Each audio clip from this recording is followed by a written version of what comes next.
Welcome to Universe Rewind, the show where I am your host, Elliot James, and I go through everything that happens in Universe mode.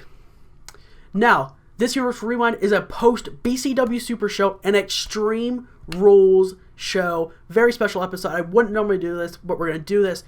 And this is, of course, the episode that I promised you that is a review of BCW Supershow and Extreme Rules, and I'm joined by my broadcast partner, Adrian Williams. Hey, what's going on, guys? Super psyched to be here. Let's get into this review on BCW Supershow and Extreme Rules. Elliot, take it away. Thank you, Adrian. Now, this is also your debut on my Universe Rewind show. Oh. Me? Oh, just happy to be here, as always. Thank you. I'm glad to have you. I wonder if I can ever get the Raw and Smackdown GMs back on here, though. Maybe never. Maybe. They're always busy with trades. Yeah, they are. But I'm glad you brought up trades, because we do have a very special announcement before talking about BCW and Extreme Rules. The Raw and Smackdown GMs have officially announced, right after Extreme Rules, that TJ Perkins will be leaving Raw and going to SmackDown in turn for Bobby Roode. An absolute excellent trade. Both superstars weren't getting the time that they needed, and we felt like, I believe Raw and SmackDown general managers talked about it, and this was the proper trade to get going, and we'll see what they do on the opposite shows. But it does need to be noted that any dates that they have scheduled to compete on their respective shows, they do need to fulfill those dates. While they can come over and compete on the other shows, they do have to, like, if TJ has a match on Raw for the month of June, he does have to be on that show. And say vice versa for Bobby Roode.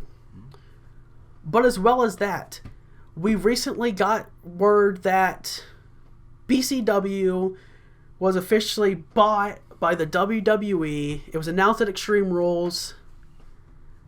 And personally, I wasn't a fan of the move. I felt like Barrett, there are other things Barrett could have done if he was in financial straits.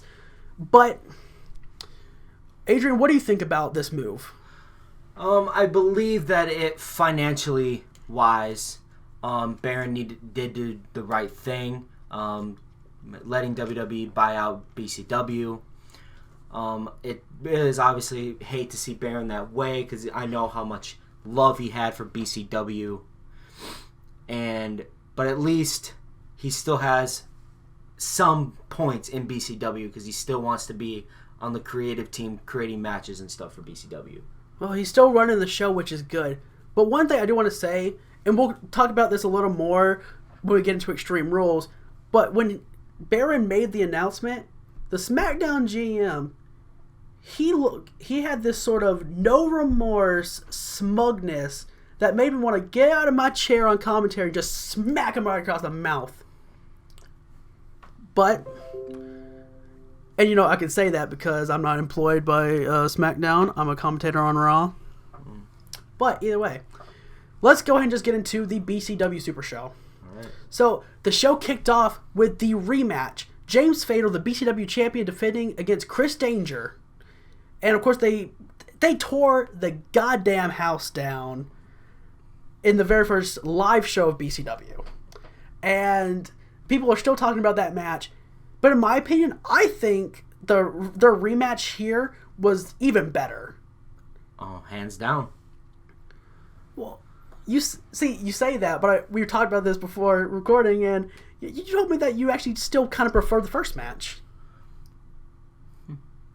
That is very true. I mean, Fatal and Danger 2.0 was a very lengthy match. It set the requirements. In your eyes, you say the first match was not as good as this one.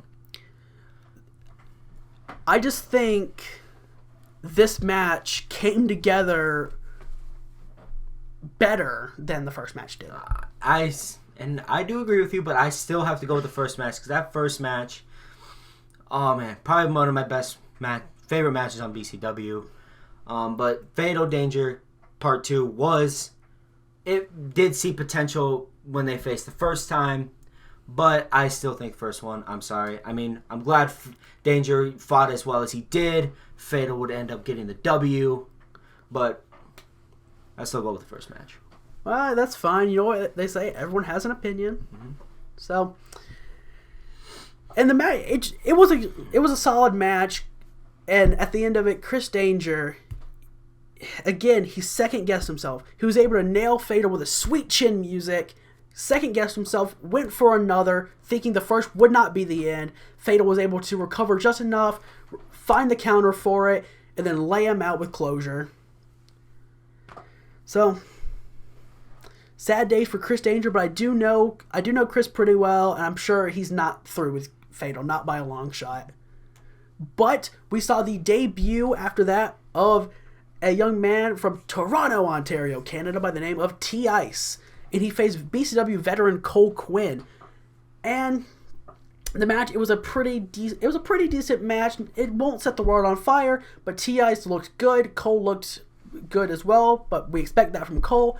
And T-Ice, he hit a spear out of nowhere. We did not expect it. And then he was able to put him away with a second gut-wrench powerbomb, which I have heard he calls the T-Ice powerbomb. What are your thoughts on this match, though? About to get me started. T-Ice and Cole Quinn, my gosh. T-Ice absolutely and you're right, it didn't set the world on fire, but he put on a very gutsy performance against Cole Quinn. And like you said before, hitting that spear out of nowhere, I thought, I'm just jumping out of my chair. That's the count. 1, 2, 3, it's done. Cole Quinn, the fire he has inside of him, he kicks out. I'm like, all right. Cole maybe is trying to win this match, but T-Ice, he never gave up. He stayed on Cole, didn't allow him to recover, ended up getting the win. T-Ice is a very certain type of beautiful star in WWE, or in BCW for that matter. Well, now you're right. Now he's in WWE. I mean, I do see potential for T-Ice. I'm not saying he's a future world champion, but he's definitely a future champion in this company. And Cole, he's also a future champion, but he might have some stuff to work on after taking this loss to a rookie. Yeah, maybe. But I will say, I talked to Baron Blade after the BCW Super Show, and I did hear him saying that T-Ice, of course, did, again, like I said before, he looked good, and Baron is actually pretty keen on getting T-Ice in the ring with the BCW World Champion at some point. So, well, we could see that very well soon if it is true, but we'll have to wait and see. That is true. Now, after that, we got a very shocking announcement from the Raw GM and AJ Styles, where AJ showed up at the BCW Super Show and demanded a match from the Raw GM with Bray Wyatt at Extreme Rules. And the Raw GM said, well, the show's kind of all booked up, really. But AJ persisted. He demanded it. And eventually Raw GM said, you know what? Fine. If you want this match so badly, just go out there, have the match. But if you lose, since you want this that badly, if you lose, you cannot challenge for the world title on Raw for 6 months. And, of course, we can't say how that match went because we're not at Extreme Rules yet. But that was a very shocking announcement. Adrian and I on commentary, we didn't really know what to think about it. No, we did not. But AJ, he got his match. Yeah, got his match. And Sami Zayn versus Kevin Owens rematch from Raw prior. Of course, I say rematch, but it wasn't even really a match. They plotted. They had a plan. Owens won with one punch, and they celebrated together. It was all a clever ruse. But this match, it was a legitimate match. But it kind of had to be because the Raw GM was sitting ringside for the whole match. Keeping an eye on both Zayn and Owens. Make sure there was no funny business on. This is strictly business, and that they needed to tear the house down. Absolutely. And they almost went 30 minutes, and they did tear the house down. I mean, they know each other so well. It was counter for counter at times. Mm-hmm. But eventually, Sami Zayn, he caught Owens with a brainbuster on the top rope. Kevin's head spiked on the top turnbuckle, and Sami was able to pick up a win, which then propelled him to being in the world title match at Extreme Rules to make it a triple threat: Kevin Owens, Hideo Itami, and Sami Zayn. And it was just a really, really solid match. And I agree with you, good sir. Do you have any other thoughts on the match, though? My input is, Sami Zayn, I'm very proud of you. Hit a move that you haven't done since you were in a different company. You get the win over your best friend. But if I was Kevin Owens, I would be very upset losing to my best friend, especially as how Kevin Owens has been destructive in the past number of months, especially what he did to Matt Hardy. We still haven't heard from him since. Zayn could very well see that future. Yeah. But I could be wrong. Well, I can't confirm whether you're wrong or not because we're not at that point in this review yet. But I definitely would highly recommend checking out Zayn and Owens if you have not. But getting on to it next, we saw WWE veteran making her BCW debut, Alicia Fox, and she was facing a debuting Caitlin Rain, the sister of Alex Rain, who would be in the BCW Supershow's main event.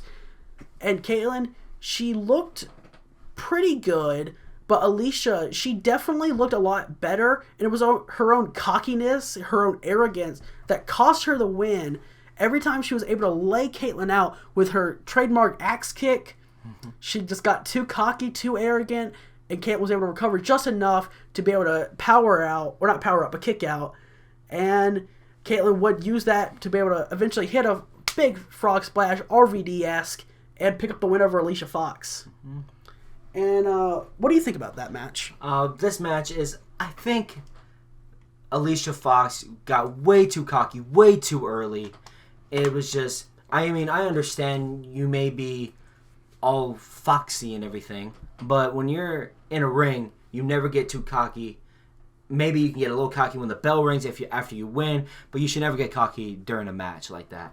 Especially if you know that, yeah, you may think you would win, but never doubt anybody that you face. And obviously, Caitlin saw a way and took that confidence to her advantage and pick up a win. But I will say this, I mean, if there's one thing to really take out of this match, it's Caitlin Rain's heart and her perseverance. She learns it from her brother. And speaking of that, Falls Count Anywhere, main event, Adam Daniels, Alex Rain, and my lord, this was a bloody, brutal Falls Count Anywhere match. They went all throughout the damn arena. And funny enough, we both agreed and said that Adam Daniels was going to get the win in our predictions. And I can confirm that did not happen. Alex actually put Adam Daniels through a flaming table with his signature Rainmaker and got the win. And the match was crazy. I mean, us just talking about it will not do it justice. And if you have not seen it, you definitely should go out and check it out. But what do you think about the match? All right.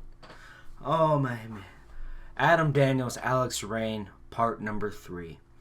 Adam Daniels, he started out early by nailing Alex Rain with some kendo stick shots. They were going, like you said, they battled throughout the arena. It was an absolute honor to call the match, but we're mostly concerned about the safety for both competitors. And a certain laptop owned by one Stephanie McMahon. Oh yeah, that's gone. Sorry, Stephanie. Anyways, Alex Rain able to fight through all odds, not to go 3-0 against Daniels. 0 for 3, sorry. And it was able, like you said, did the Rainmaker through a flaming table, got the win, got his very first win over his former best friend, Adam Daniels. Definitely a very special moment for Alex. Definitely.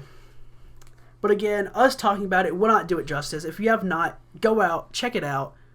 And we're going to go ahead and get into Extreme Rules, which started out with a Women's Battle Royal. No, it didn't. Because Zack Ryder, Kurt Hawkins, and Finn Balor came out and essentially held the show hostage until they got what they wanted.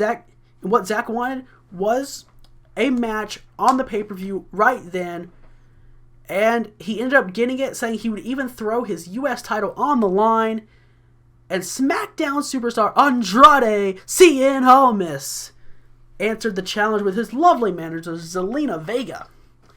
And the match, it was an interesting match. Again, I've said this early in the video. This match didn't set the world on fire, but Andrade looked very, very good.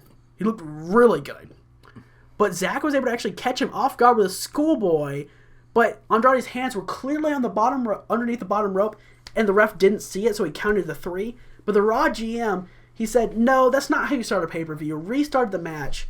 But before Zack could get in the ring, Andrade laid him out with a tope con hilo, and then low-blowed him, hit him right in the gonads. And then threw him in the ring and nailed him with a second hammerlock DDT.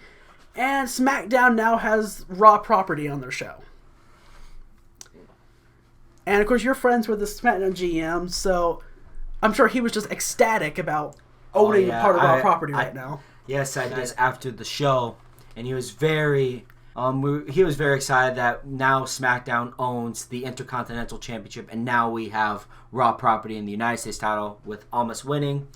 My comments on the match: Ryder did take a sort of dirty playbook and did a schoolboy and Almas' arms were clear on the rope. Ref didn't see it, so he counted the 3. Nothing wrong with him. But the Raw GM James did see what went on, and he said, "We are not starting a pay-per-view off like that. We are going to restart this match, and Ryder, you must put your title on the line again." Almas went quickly on the attack. Like you said, low-blowed him, put him in the ring, second DDT, hammerlock DDT, 1, 2, 3. Almas is your new champion. Almas definitely at the turning point of his career, definitely needed the win, and there you go. Which, okay, so I'll admit, the Raw GM doing that, it's admirable, but he ends up screwing his own brand out of a title. So I don't agree with that. You don't agree with that? But we're not going to spend too much time on this. We got things to do, places to be. The next match to talk about is the second match on the card, the Women's Battle Royal for the number 1 contendership on Raw. And now, this match started out with Mickie James versus Ruby Riott. Well, sort of. As soon as the bell rang, Ruby ran out of the ring and went and hid in the crowd. And she just killed time in the crowd until number 3 came out. And somehow, the random numbers were good to the Riott Squad, as Sarah Logan was number 3. And instead of facing Mickie in the ring, she went to another part of the crowd that Ruby wasn't in, and and later in the match they would both meet up in the crowd. But eventually, number 4 was the always lovable hugger Bayley, and her and Mickie they did start actually putting on a match, not working together, but like facing each other. That's what I meant. But out of nowhere, we cut to the back and we see this huge, hulking brute of a guy that at the time we didn't know who he was, but I have been told that is a guy named Killian Dane, and he was brutalizing AJ Styles in the back. And of course, at this point, AJ did have to go on later in the show and face Bray Wyatt, so that's not good. But, I mean, he was throwing him to concrete, throwing him into cars, beating him with weapons and all sorts of crap, and eventually hit him with a move that I don't know if I'll get in trouble for saying this, but a move that I know is the One Wing Angel done by Kenny Omega. But I don't know what he calls it. But yeah, he hit that, and AJ was just laid out unconscious on the flipping concrete. But number 5, shockingly, was WWE Hall of Famer Trish Stratus. She comes out, she helps Mickie because they're good friends, they eliminate Bayley together. But then, number 6, it's supposed to be the Empress, Asuka. But all we see is Asuka laid out in the locker room. We didn't see who did it, we don't know who did it, but she was just laid out. But then, out of nowhere, you know whose music we hear? Free agent Charlotte Flair. Now, to me, I think that's a red herring. I think Charlotte, it's logical that she would do it. Make a statement. But she entered the match, And Charlotte, to her credit, she's one of the best women's wrestlers in the world. Like, she looked very, very good. But I can't get over who attacked Asuka. Who? Don't start with the New Day crap. Ha! And I do agree with you very well. It could have been Charlotte Flair. Charlotte Flair, who is a free agent, maybe decided to attack Asuka to capitalize on an opportunity to get, but she had to like screw someone else over. Whoa! Hold up. Ladies and gentlemen, I just got an email from the Raw GM who checked the security footage in the arena, and he's got the footage to show. So all of us right now, we're gonna be able to see who attacked Asuka. Wow. Good news from the Raw GM. Oh, wow. Alexa Bliss. DDT on the floor. Oh my God. The Raw Women's Champion, Alexa Bliss. Little Miss Bliss. She attacked Asuka. But why? Is she trying to limit the competition, or why Asuka? I don't know. But, my God, I'm shocked. That's crazy. But I guess we got to move on. I mean, Charlotte, she clearly actually saw an opportunity and she took it. She had to take it. Free agent. You must take opportunities when you can. But there is one thing to say. So, as soon as Asuka's music hit, Trish immediately looked towards the entrance ramp. She was waiting for Asuka. She wanted to face Asuka.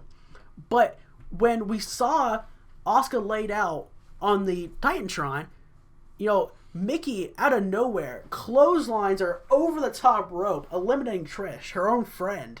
So every woman for herself. Then, of course, Charlotte showed up, and Mickey tried to get a quick jump on Charlotte, but Charlotte just said, no, she low-bridged, pulling the top rope down, and Mickey went flying over the top rope, being eliminated. But then we had number 8, or number 7, which was Ember Moon, and we got to see the stare down. We got to see a little bit of action from Ember and Charlotte, which looked good. They went back and forth, but then we had number 8, which was Natalya. Charlotte immediately wanted Natalya, and Charlotte just said, or Natty just said, Charlotte, just, you should turn around, and Charlotte was blindsided by an eclipse. But then Sarah Logan and Ruby Riott showed up, hopped the barricades from where they were hiding in the crowd, the dastardly fiends. And Ruby just took out Natalya, throwing her up the ramp, beating her up. And Sarah Logan came out of nowhere and threw Charlotte into the crowd. And they brawled in the crowd. And that left Ember Moon all alone in the ring. But that set up number 9. We got to feel the glow. Naomi came out. And that was fun. Or it would have been fun, but Ember realized what she had to do, every woman for herself, and she immediately eliminated Naomi. Poor Naomi. Yeah. But hey, I mean... Gotta do what you gotta do in a battle royal. And then number 10, we know who number 10 is, Liv Morgan. And she, at this point, Sarah Logan had dispatched of Charlotte, throwing her back over the barricade. Charlotte said, you know what, forget you, got back in the ring, was able to eliminate Ember Moon, and then it was a stare down. Liv, she didn't enter the match yet. She was not in the ring. She was just standing on the apron. Charlotte was like, come on, I dare you.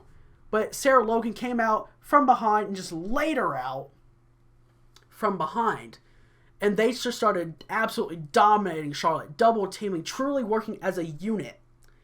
But Natalya had also managed to get the upper hand over Ruby, and she just applied the sharpshooter in the crowd, and she was cinching it in. She held it for minutes. But eventually,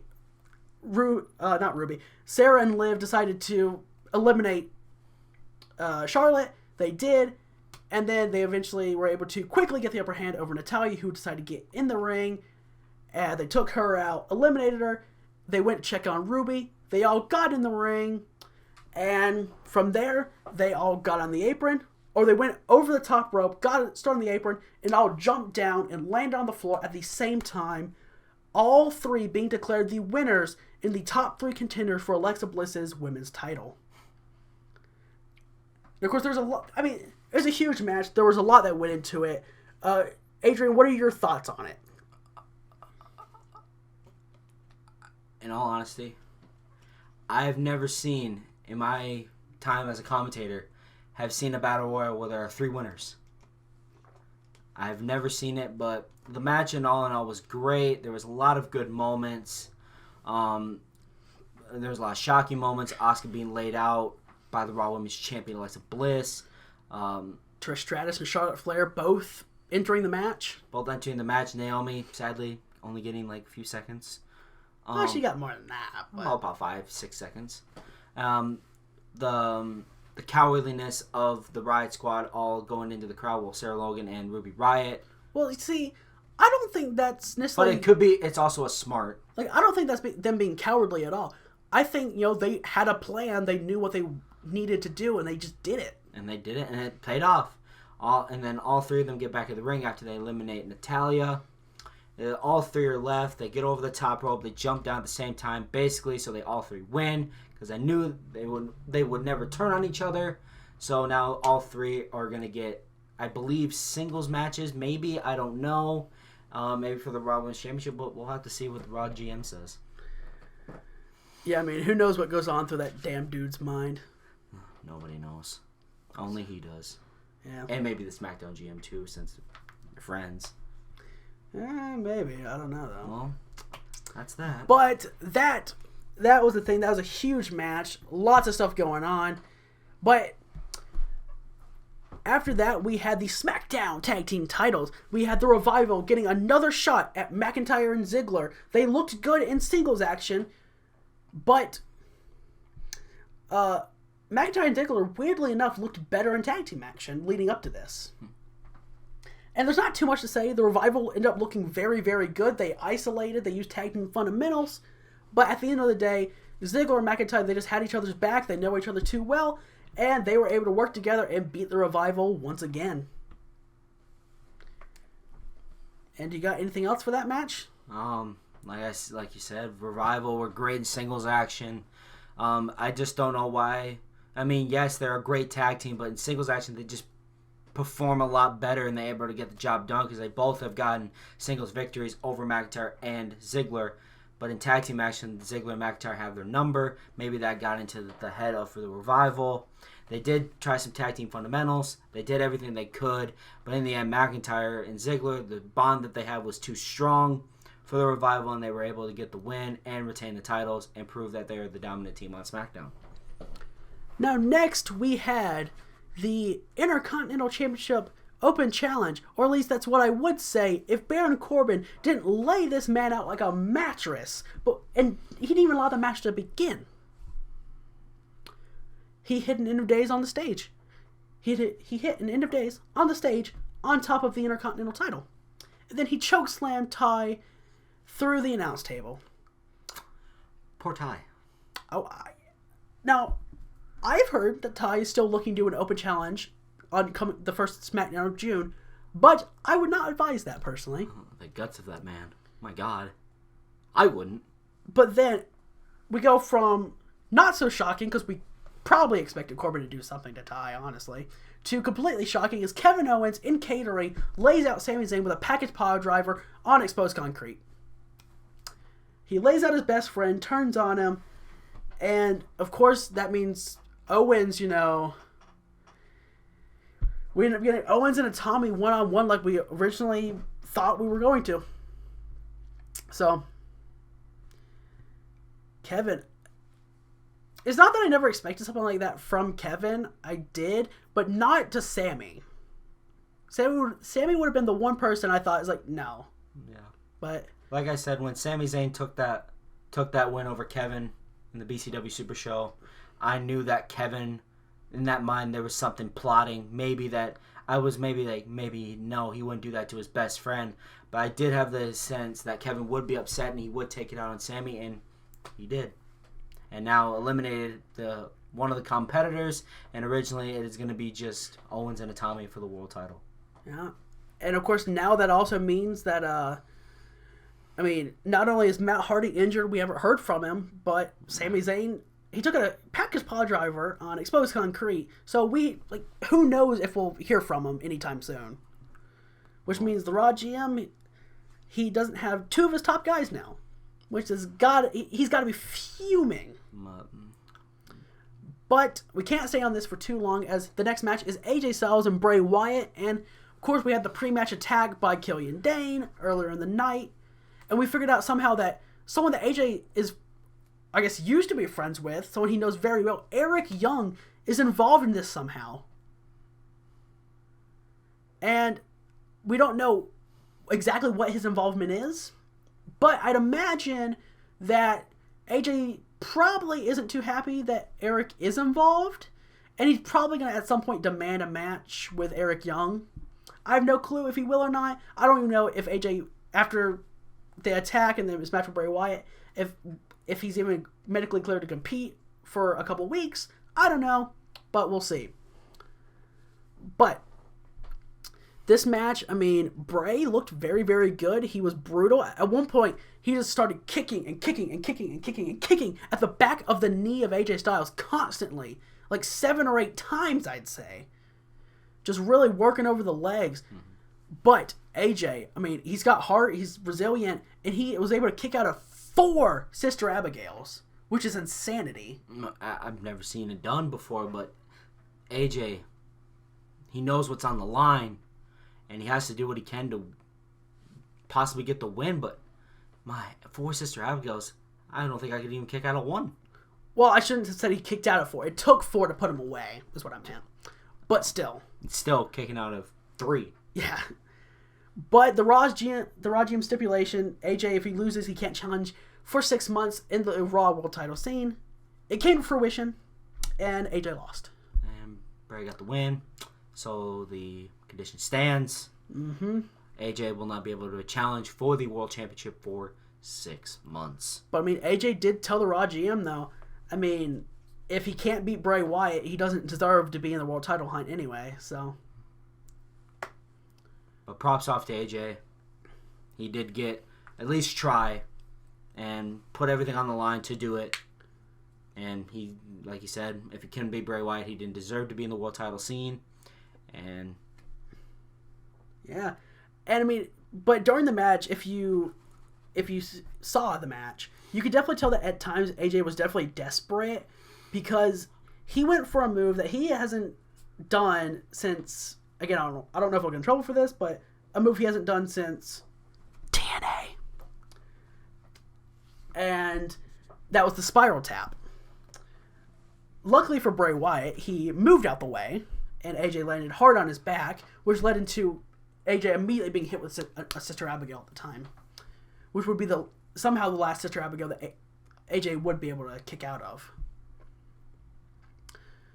But yeah, Bray got the win.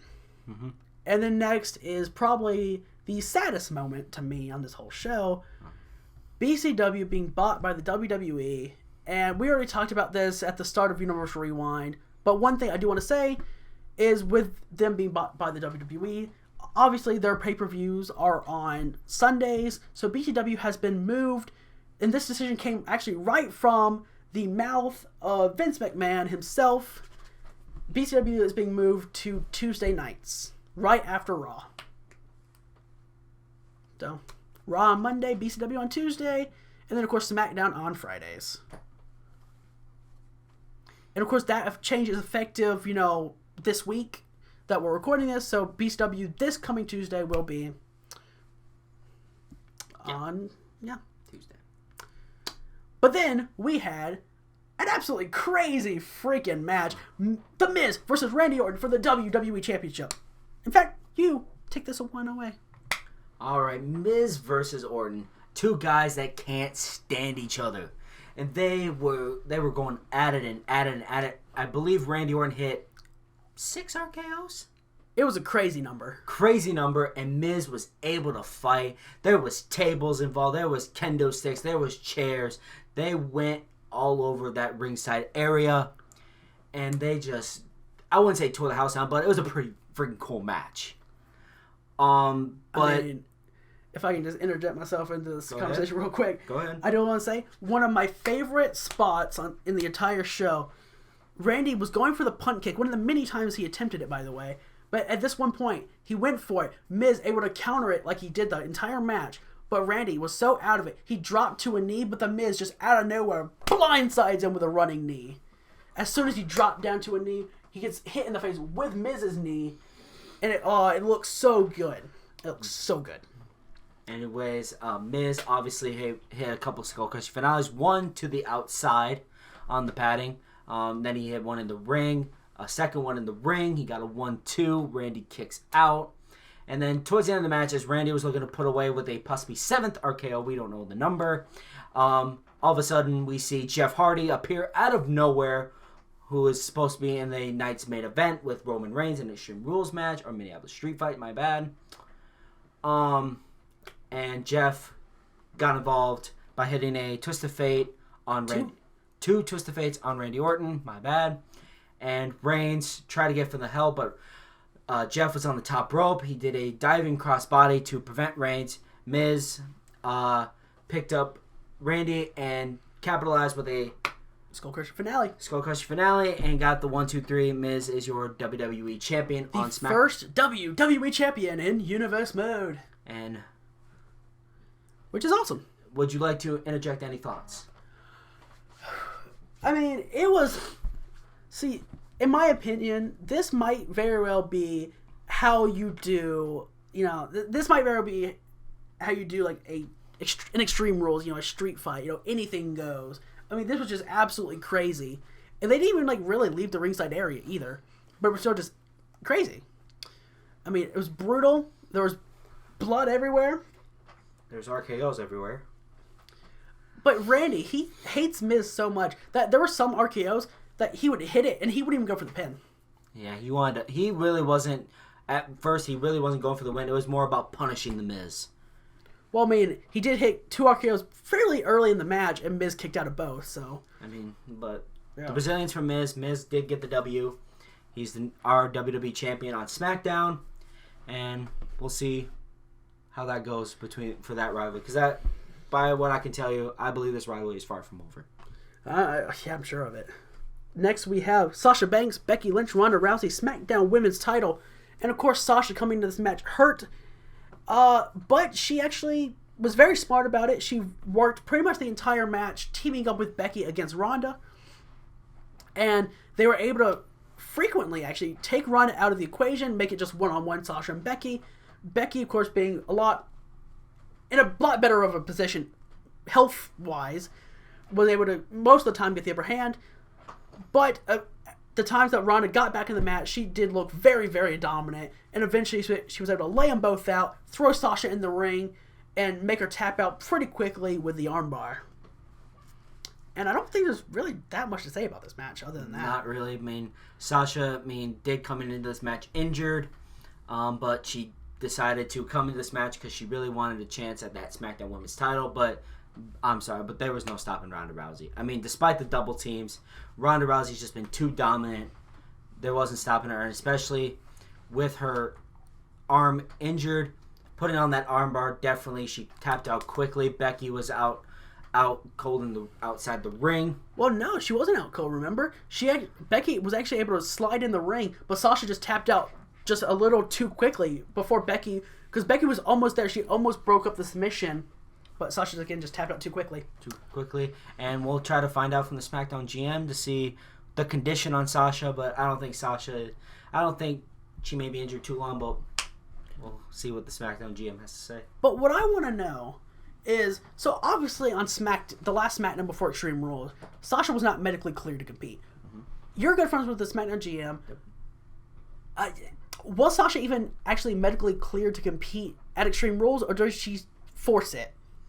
I believe kind of both. Maybe she wasn't medically clear, but then maybe she found out there is a type that maybe you can go through with the match, but we don't recommend it. But Sasha is like, I want to wrestle because I want this championship. This championship is something that I really want. I want to be the first women's champion of Universe, and she obviously wasn't ready. I mean, I understand where she'd be coming from if that is the case, but at the same time, your health should always come first, because you can always get more opportunities at a title.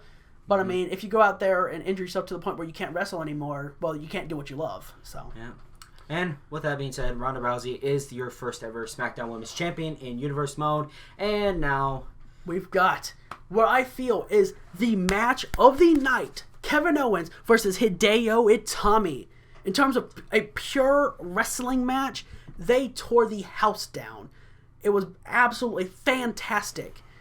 I mean, they just went back and forth. At first, it looked like it was a very Kevin Owens dominant match, but Hideo, he fought his way back. He got into the match. You know, he was hitting high-flying moves. He was just going all over the place. Even actually, at one point, able to hit his modified version of the GTS on the outside. Sadly, because on the outside, Kevin had enough time to recover, kick out. And at the end of the day, but again, Hideo after that was able to kick out of the pop-up powerbomb, shocking everyone, including Kevin, who was pissed. But they were still going back and forth near the end of the match when out of nowhere, Kevin just drops a package pile driver, and that was the end of Hideo Itami. I mean, that wasn't the end of the match. Kevin still was being very devious and attacking Hideo because he's a vicious son of a bitch, as I said before. Mm-hmm. But after the package pile driver, Hideo was out of the match. But Kevin, of course, he ended it with the apron powerbomb, threw Hideo in the ring, got the pin. And right after he hit the apron powerbomb, this SOB yelled to Hideo, he just screamed, "Go back to Japan." That's just uncalled for. Disrespectful. I mean, you got to give Hideo credit. He did put on a very well performance. Towards the end of the match, it was basically game, set, match for Owens. But that's just disrespectful tactic. You shouldn't do that. Yeah. I mean, plus, I'm more, like, it's like, okay, that's disrespectful, but you know what, fine. I get it, in a way. But let's think about this. So, Kevin did the same thing to Hideo that he did to Matt Hardy. We still haven't heard from Matt Hardy. Could this be the same for Hideo? Are we actually going to hear from Hideo at any point? I don't know. But now, what are our thoughts on Kevin Owens being the first world champion? I expected it. I did too. It's just like, I wish he didn't take disrespectful tactics during the match. I mean, Owens, very credit. He has been a monstrous superstar on Raw, attacking Matt Hardy, and even attacking his best friend. But the thing with Kevin is that, okay, he attacked Matt Hardy, but he wanted to make a statement. He wanted to make an impact as soon as he got on Raw. So, I kind of get that. I don't condone it, but I get it. But here's the thing. He only attacked Hideo and Sammy out of pure anger. I mean, Sammy, he won the rematch after, he won the forced rematch, mind you. Mm-hmm. And Kevin was so mad that he ended up having so much time to think, just be in his own head about it, he took out his own best friend. And then he was so pissed that Hideo kicked out of the pop-up powerbomb, he hit the package pile driver. So I don't even think Kevin, in a way, would honestly keep doing these awful things, these very dangerous moves, only when he gets to the point where, again, he's super pissed. Yeah. But the main event, Minneapolis... No. Miz and Orton was Minneapolis Street Fight. This is Extreme Rules. Jeff and Reigns were straight up just Extreme Rules. And, well, I mean, same thing, really, but either way. Still. Jeff and Reigns, and as soon as the bell rang, Jeff was speared out of his boots. That was crazy. It was basically a pure anger because of how... I mean, Jeff Hardy has made Roman Reigns' life a living hell these past number of weeks on SmackDown. Absolutely. Reigns has yet to seek a win before this match. He is yet to win on SmackDown. Jeff is just absolutely just heinous. In fact, I think for Roman at that point, it wasn't even necessarily about getting a win. It was about just getting revenge, finally getting his hands on Jeff Hardy. He really didn't care about winning. He wanted redemption on Jeff Hardy. He wanted to make sure that, it was an Extreme Rules. He wanted to take that to his advantage and destroy Jeff Hardy and whatever Jeff Hardy has to do. I just can't believe.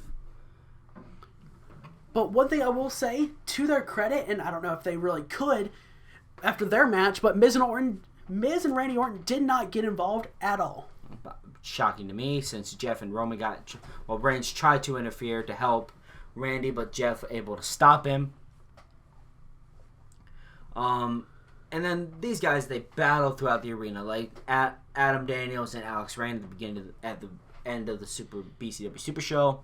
Yes, but Daniels did not throw Reigns off an 18-wheeler. No, that was pretty shocking. How Reigns is still alive is beyond me.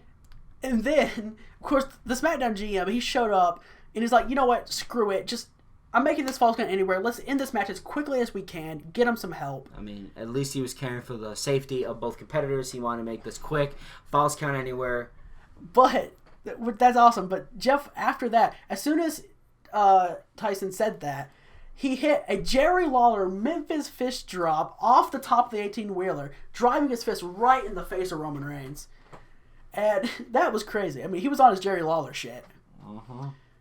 But they still brawled. Somehow Roman, he wasn't out of the match at that point. He survived and kept fighting after being thrown off the top of an 18-wheeler. I mean, but Jeff, he jumped off a forklift. I mean, he jumped off a limo. And eventually, the way he ended it was a big power bomb on top of a windshield on the limo in the that's always there in the parking lot. And somehow, like, the windshield didn't break, but I think we can all say, like, because we saw it, the windshield was close to breaking. Like, I'm surprised Roman didn't fall in the limo. It was absolutely... And then Jeff Hardy was able to put the match away after that. Jeff stealing another win over Roman Reigns. But it was a heartfelt battle. I mean, can't be disappointed in both competitors. Reigns still seeking his first win. But I like to see how SmackDown goes this coming Friday. Absolutely. But, I mean, there's not too much else to say. I mean, we said what we had to say. We made some announcements. We figured out that Alexa Bliss attacked Asuka in the Women's Battle Royal. Whoever knew. I mean, we probably should have known, honestly. I mean, yeah. Champion trying to eliminate competition, but... But we also will say that we do have that starting on, tomorrow night, from when we're recording this, on Raw, we have an upcoming King of the Ring tournament announced. And on Monday, we'll have the first qualifier. We'll have 8 people from Raw, 8 people representing SmackDown. They'll have their own brackets. They'll go head-to-head. And the finals will eventually be Raw or SmackDown versus Raw. We'll see how that goes. But we got the King of the Ring. BCW moves to Tuesdays. TJ Perkins, Bobby Roode trade. TJ going to SmackDown. Bobby Roode going to Raw. And we did our own review, sort of the BCW Supershow and Extreme Rules.